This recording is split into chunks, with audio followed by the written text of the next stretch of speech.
আগামী রবিবার তারাপীঠ মহাশ্মশানে আপনারা জানেন আমি শ্রী বিশ্বজিৎ কিন্তু মহাযজ্ঞের আয়োজন করেছি। তাই যে কোনো সমস্যা নিয়ে তারাপীঠ মহাশ্মশানে একবার আসুন আর আমার যজ্ঞে আহুতি দিন।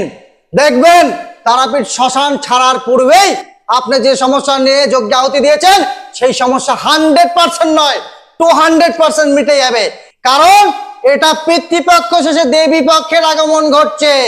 মা দুর্গার কৃপায়, মা জগৎজননীর কৃপায় 100% নয় 200% আপনার সমস্যা মিটবেই মিটবে। বাড়ি ফেরার পূর্বেই আপনার সমস্যা মিটবে, চ্যালেঞ্জ সহকারে আমি কথা দিচ্ছি আপনাদেরকে। তো আপনারা যারা যারা এই ধরনের সমস্যা নিয়ে আছেন একবার আসুন আর স্ক্রিনে দেওয়া নাম্বারে কন্ট্যাক্ট করে যোগাযোগ করে নিন কিভাবে কোথায় আমাকে পাবেন এবং যজ্ঞের জন্য কি কি সরঞ্জাম আনতে হবে। আমি আগে প্রতিকার করে দিয়ে থাকি, মূল্য পরে নিয়ে থাকি। তাই দর্শক বন্ধু একবার আসুন, সমস্যা মুক্ত জীবন লাভ করুন।